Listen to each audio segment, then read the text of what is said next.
The history of South Korea formally begins with its establishment on the 17th of August 1948, although Syngman Rhee had officially declared independence 2 days prior, in the aftermath of the Japanese occupation of Korea, which ended with Japan's defeat in World War II in 1945. Korea was divided at the 38th parallel north in accordance with a United Nations arrangement, to be administered by the Soviet Union in the north and the United States in the south. The Soviets and Americans were unable to agree on the implementation of joint trusteeship over Korea. This led in 1948 to the establishment of two separate governments, each claiming to be the legitimate government of all of Korea. Eventually, following the Korean War, the two separate governments stabilized into the existing political entities of North and South Korea. South Korea's subsequent history is marked by alternating periods of democratic and autocratic rule. Civilian governments are conventionally numbered from the First Republic of Syngman Rhee to the contemporary Sixth Republic. The First Republic, arguably democratic at its inception, became increasingly autocratic until its collapse in 1960.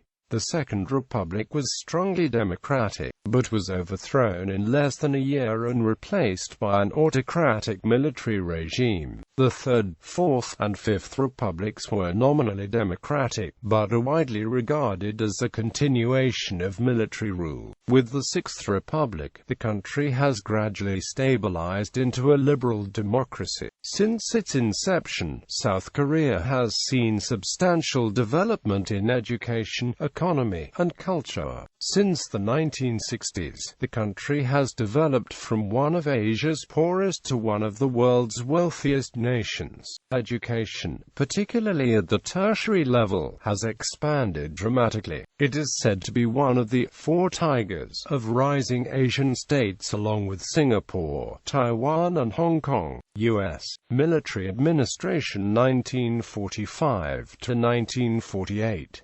Emperor Hirohito announced the surrender of the Empire of Japan to the Allied powers on the 15th of August 1945. General Order No. 1 for the surrender of Japan prescribed separate surrender procedures for Japanese forces in Korea north and south of the 38th parallel. After Japan's surrender to the Allies, division at the 38th parallel marked the beginning of Soviet and U.S. trusteeship over the North and South, respectively. This division was meant to be temporary and was first intended to return a unified Korea back to its people until the United States, United Kingdom, Soviet Union, and Republic of China could arrange a trusteeship administration. In February 1945, the Yalta Conference discussed the issue of trusteeship for Korea. U.S. forces landed at Incheon on September 8, 1945 and established a military government shortly thereafter. Lt.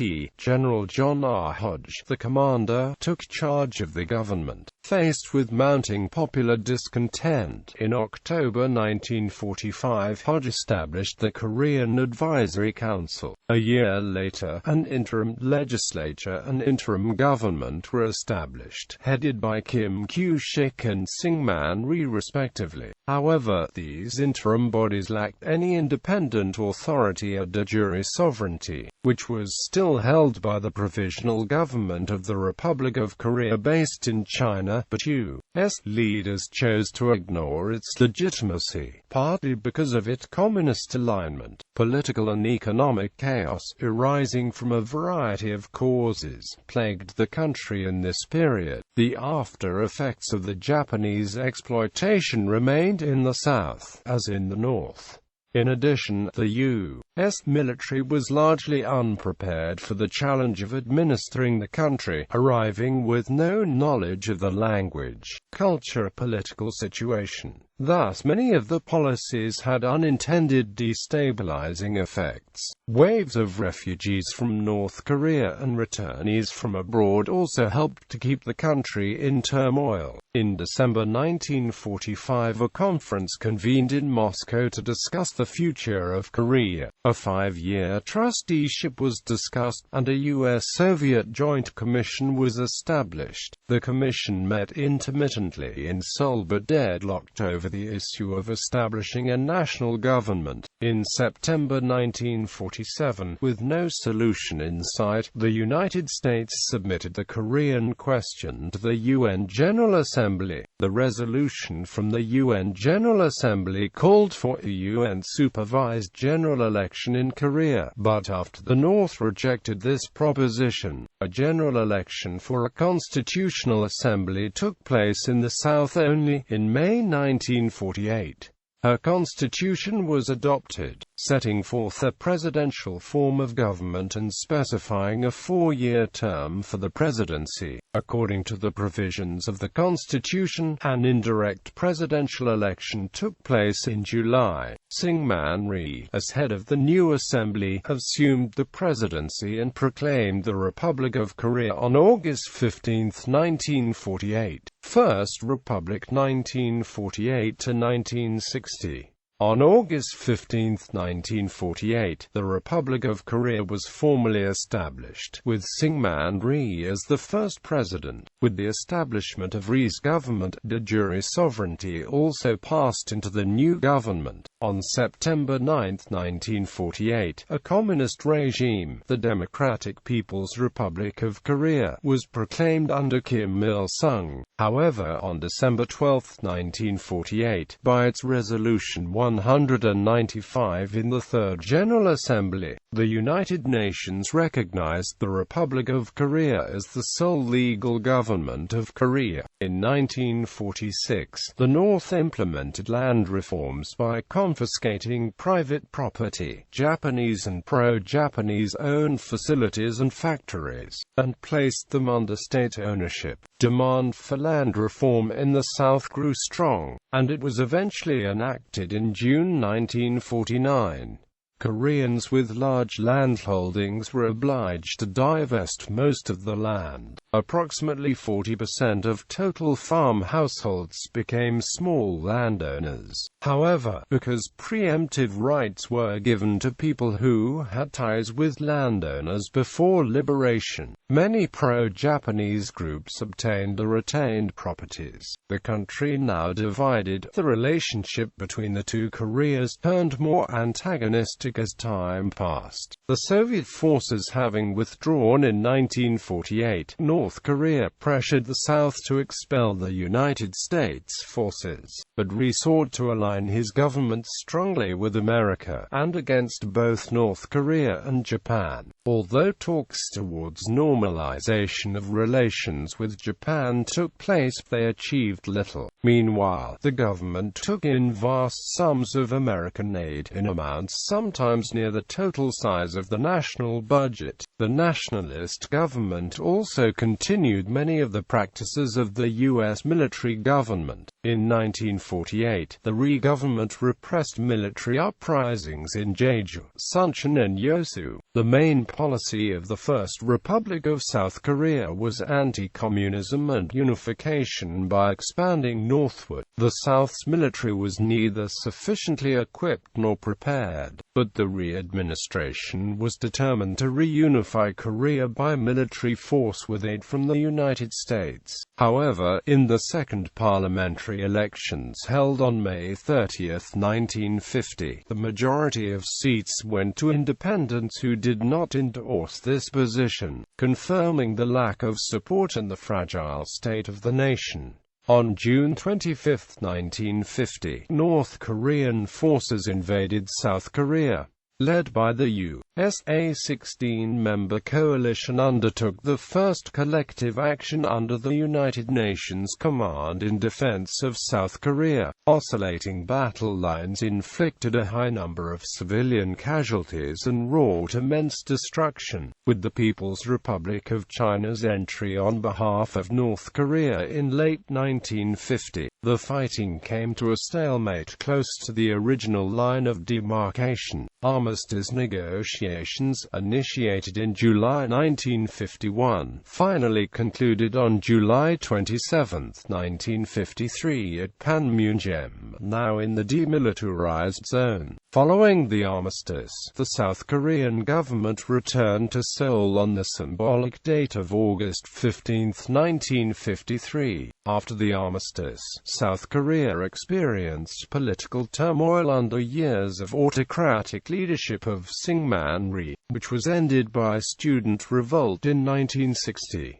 Throughout his rule, Rhee sought to take additional steps to cement his control of government. These began in 1952, when the government was still based in Busan due to the ongoing war. In May of that year, Rhee pushed through constitutional amendments which made the presidency a directly elected position. To do this, he declared martial law, arrested opposing members of parliament, demonstrators, and anti-government groups. Rhee was subsequently elected by a wide margin. Rhee regained control of parliament in the 1954 elections, and thereupon pushed through an amendment to exempt himself from the 8-year term limit, and was once again re-elected in 1956. Soon after, Rhee's administration arrested members of the opposing party and executed the leader after accusing him of being a North Korean spy. The administration became increasingly repressive while dominating the political arena, and in 1958, it sought to amend the national security law to tighten government control over all levels of administration, including the local units. These measures caused much outrage among the people, but despite public outcry, Rhee's administration rigged the March 15, 1960 presidential elections and won by a landslide. On that election day, protests by students and citizens against the irregularities of the election burst out in the city of Masan. Initially, these protests were quelled with force by local police, but when the body of a student was found floating in the harbor of Masan, the whole country was enraged and protests spread nationwide. On April 19, students from various universities and schools rallied and marched in protest in the Seoul streets, in what would be called the April Revolution. The government declared martial law, called in the army, and suppressed the crowds with open fire. Subsequent protests throughout the country shook the government, and after an escalated protest with university professors taking to the streets on April 25, Rhee submitted his official resignation on April 26 and fled into exile. Second Republic 1960–1961. After the student revolution, power was briefly held by an interim administration under the foreign minister Ksiom. A new parliamentary election was held on July 29, 1960. The Democratic Party, which had been in the opposition during the First Republic, easily gained power and the Second Republic was established. The revised constitution dictated the Second Republic to take the form of a parliamentary cabinet system where the president took only a nominal role. This was the first and the only instance South Korea turned to a parliamentary cabinet system instead of a presidential system. The assembly elected Yoon Bo-seon as president and Chang Man as the prime minister and head of government in August 1960. The Second Republic saw the proliferation of political activity which had been repressed under the Rhee regime. Much of this activity was from leftist and student groups, which had been instrumental in the overthrow of the First Republic. Union membership and activity grew rapidly during the later months of 1960, including the Teachers' Union, Journalists' Union, and the Federation of Korean Trade Union.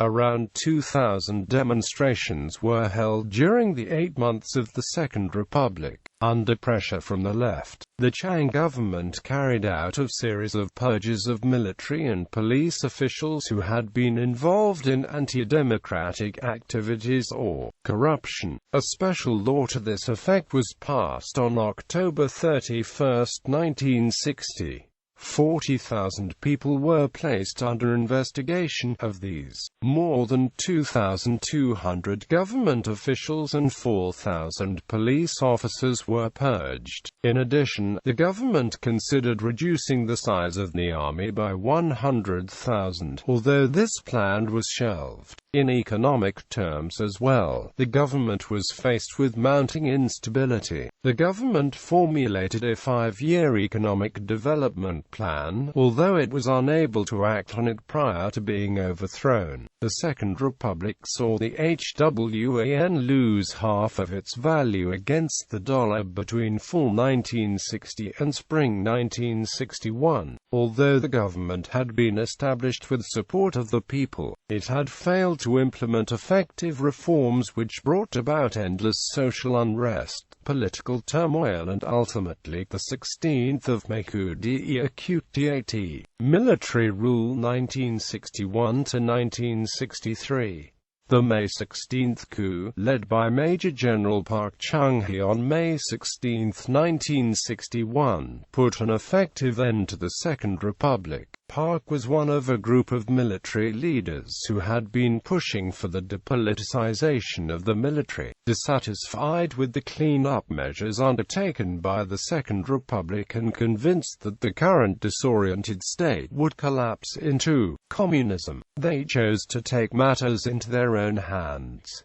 The National Assembly was dissolved and military officers replaced the civilian officials. In May 1961, the junta declared pledges of the revolution. Anti-communism was to be the nation's main policy. Friendly relations would be strengthened with allies of the free world, notably the United States. All corruption and government misdeed would be disposed and fresh and clean morality would be introduced. The reconstruction of a self-reliant economy would be priority. The nation's ability would be nurtured to fight against communism and achieve reunification, and the government would be returned to a democratic civilian government within 2 years. As a means to check the opposition, the military authority created the Korean Central Intelligence Agency in June 1961, with Kim Jong-pil, a relative of Park, as its first director. In December 1962, a referendum was held on returning to a presidential system of rule, which was allegedly passed with a 78% majority. Park and the other military leaders pledged not to run for office in the next elections. However, Park became presidential candidate of the new Democratic Republican Party, which consisted of mainly KCIA officials, ran for president and won the election of 1963 by a narrow margin. Third Republic 1963 to 1972.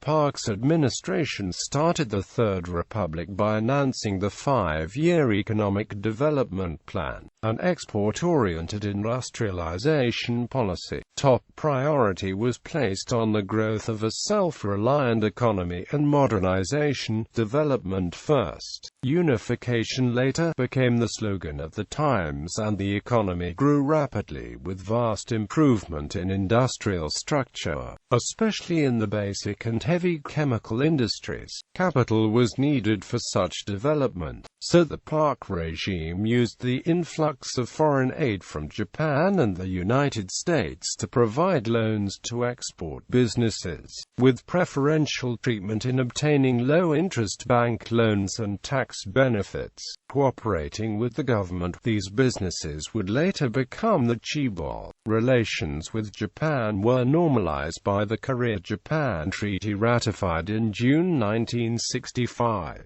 This treaty brought Japanese funds in the form of loans and compensation for the damages suffered during the colonial era without an official apology from the Japanese government, sparking much protest across the nation. The government also kept close ties with the United States, and continued to receive large amounts of aid. A status of forces agreement was concluded in 1966, clarifying the legal situation of the U.S. forces stationed there. Soon thereafter, Korea joined the Vietnam War, eventually sending a total of 300,000 soldiers from 1964 to 1973 to fight alongside U.S. troops and South Vietnamese armed forces. Economic and technological growth during this period improved the standard for living, which expanded opportunities for education. Workers with higher education were absorbed by the rapidly growing industrial and commercial sectors, and urban population surged. Construction of the Gyeongbu Expressway was completed and linked Seoul to the nation's southeastern region and the port cities of Incheon and Busan. Despite the immense economic growth, however, the standard of living for city laborers and farmers was still low. Laborers were working with low wages to increase the price competitiveness for the export-oriented economy plan, and farmers were in near poverty as the government controlled prices. As the rural economy steadily lost ground and caused dissent among the farmers, however, the government decided to implement measures to increase farm productivity and income by instituting the Syngman Rhee movement in 1971. The movement's goal was to improve the quality of rural life, modernize both rural and urban societies, and narrow the income gap between them. Park ran again in the election of 1967, taking 51.4% of the vote. At the time, the presidency was constitutionally limited to 2 terms, but a constitutional amendment was forced through the National Assembly in 1969 to allow him to seek a 3rd term. Major protests and demonstrations against the constitutional amendment broke out, with large support gaining for the opposition leader Kim Dae-jung. But Park was again re-elected in the 1971 presidential election. Parliamentary elections followed shortly after the presidential election, where the opposition party garnered most of the seats, giving them the power to pass constitutional amendments. Park, feeling threatened, declared a state of national emergency on December 6, 1971. In the midst of this domestic insecurity, the Nixon Doctrine had eased tensions among the world superpowers on the international scene, which caused a dilemma for Park, who had justified his regime based on the state policy of anti-communism. In a sudden gesture, the government proclaimed a joint communique for reunification with North Korea on July 4, 1972, and held Red Cross talks in Seoul and Pyongyang. However, there was no change in government policy regarding reunification, and on October 17, 1972, Park declared martial law, dissolving the National Assembly and suspending the Constitution. Fourth Republic 1972 to 1979. The Fourth Republic began with the adoption of the Yuan Constitution on November 21, 1972. This new constitution gave Park effective control over the parliament and the possibility of permanent presidency. The president would be elected through indirect election by an elected body, and the term of presidency was extended to 6 years with no restrictions on reappointment. The legislature and judiciary were controlled by the government, and educational guidelines were under direct surveillance as well. Textbooks supporting the ideology ideology of the military government were authorized by the government, diminishing the responsibilities of the Ministry of Education. Despite social and political unrest, the economy continued to flourish under the authoritarian rule with the export-based industrialization policy. The first two five-year economic development plans were successful, and the third and fourth five-year plans focused on expanding the heavy and chemical industries, raising the capability for steel production and oil refining. However, large conglomerate chaebols continuously received preferential treatment and came to dominate the domestic market. As most of the development had come from foreign capital, most of the profit went back to repaying the loans and interest. Students and activists for democracy continued their demonstrations and protests for the abolition of the Yushin system, and in the face of continuing popular unrest, Park's administration promulgated emergency decrees in 1974 and 1975, which led to the jailing of hundreds of dissidents. The protests grew larger and stronger, with politicians, intellectuals, religious leaders, laborers and farmers all joining in the movement for democracy. In 1978, Park was elected to another term by indirect election, which was met with more demonstrations and protests. The government retaliated by removing the opposition leader Kim Young-sam from the assembly and suppressing the activists with violent means. In 1979, mass anti-government demonstrations occurred nationwide. In the midst of this political turmoil, Park Chung-hee was assassinated by the director of the KCIA, Kim Jae-gyu, thus bringing the 18-year rule of military regime to an end.